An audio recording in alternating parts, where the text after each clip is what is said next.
Hello guys, welcome back to my channel. চলে এসেছি একটা নতুন ব্লগের সাথে। দুদিন আগে যে ব্লগটা শেয়ার করেছিলাম সেখানে আমি এই মাল্টিমেকারের সম্পর্কে সমস্ত ডিটেলস তোমাদের জানিয়েছিলাম। আর আজকে আমি ভিডিওটা করছি এখানে একটা নতুন ডিশ বানিয়ে। ভাবছি আজকে ধোকলা বানাবো, আর ধোকলা বানিয়ে তোমাদের দেখাবো যে কেমন হয়েছে। মাল্টিমেকারে ফার্স্ট টাইম ধোকলা বানাচ্ছি, তাই আমি ভীষণ এক্সাইটেড যে এটা কেমন হয় অ্যাট লাস্ট। তো আমি এখানে জল নিয়ে নিয়েছি যেটুকু পরিমাণ মতো দরকার, আর তারপরে স্টিমারটাও দিয়ে দিয়েছি। আর এখানে আমি ধোকলার মিক্সচারটা নিজেই বাড়িতে বানিয়ে নিয়েছি, বেসন আর তার সাথে ইনো মিক্সড করে জল দিয়ে। কিন্তু এই ধোকলার মিক্সচারটা বাইরে রেডিমেড কিনতেও পাওয়া যায়, যারা চাও তারা কিনে নিতে পারো। আর যারা মনে করো বাড়িতে বানাবে, ইউটিউবে অনেক রয়েছে ভিডিও এই মিক্সচার বানানোর, তো সেই কারণে আমি ভিডিওটা অত ডিটেলসে বললাম না। তোমরা সার্চ করে নিও, ইউটিউবে নিশ্চয়ই পেয়ে যাবে, অনেক ভিডিও আছে। তো আমি মিক্সচারটা এই বোলের মধ্যে ঢেলে নিয়ে আর সেটা স্টিমারের ওপর বসিয়ে দিয়েছি। আর এই টেম্পারেচারটা আমি হাইতেই রেখেছি। লিডটাও ঢাকা দিয়ে দিলাম, দিয়ে আমি 5 থেকে 7 মিনিট ওয়েট করব এটা হওয়ার জন্য। অ্যান্ড আফটার 5 মিনিটস আমি এটা খুললাম। এবার আমি চেক করব যে এর অবস্থাটা কীরকম। তো সেই জন্য আমি এই কাঁটা চামচটা ঢুকিয়ে নিচ্ছি, দেখা যাক। দেখো, একটু কিন্তু গায়ে লাগেনি, একদম ড্রাই, মানে ভেতরটা পুরোপুরি হয়ে গেছে। আরও একবার দেখে নিচ্ছি যদি থাকে কোনো রকম প্রবলেম। তো একটুও কিন্তু গায়ে লাগছে না, পুরোপুরি ড্রাই, মানে এটা সম্পূর্ণভাবে রেডি হয়ে গেছে। এবারে আমি এটা নামিয়ে নেবো, দেখা যাক কেমন হয় নামানোর পর। অফ করে দিলাম।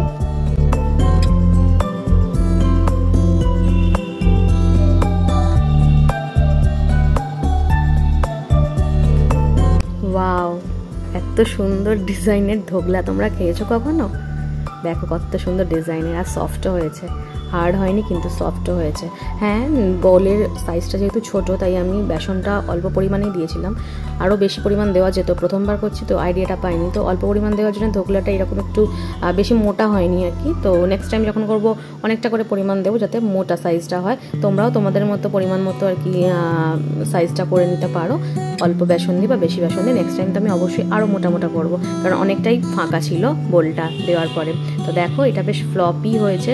আমাদের আমি দেখাচ্ছি প্রেস করে, বেশ সুন্দর ফ্লপি হয়েছে, নরম কিন্তু একদম কেকের মতো। এটা কিন্তু একটু হার্ডই হয়নি।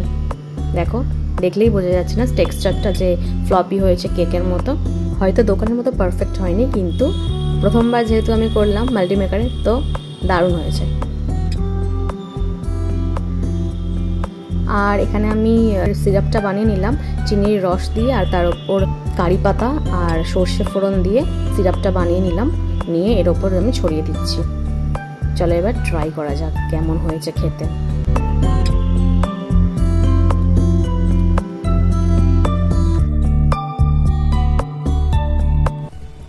নিয়ে এসে ভাইকে দিয়েছি, ফার্স্টের বাইকটা ভাই দিয়েছে, ওকে ফার্স্টে দিয়েছি। বল এবার রিভিউটা দে কেমন হয়েছে, বল। টেস্ট ঠিকঠাক, বাট আর আদার্স যে দোকানে খেয়েছি তো সেখানে একটু সফট হয়, এটা হালকা, মানে আর একটু সফট হলে ভালো হতো। শক্ত হয়, হার্ড হয়নি? না, হার্ড হয়নি, আর একটু সফট হলে ভালো হতো এবং পুরোপুরি বেটার হতো। আর ওখানে এক ধরনের দেয়, মানে চাটনির মতো দেয়, ঠিক আছে, পাতলা টাইপের চাটনি। এখানে বিনা চাটনি থেকে, হ্যাঁ, আর ওই চাটনি দিলে আরো ব্যাপক হতো। মোট কথা কেমন হয়েছে? এক কথায় দারুণ হয়েছে। Taste wise perfect. Thank you. এবার আমরা খাই একটা করে।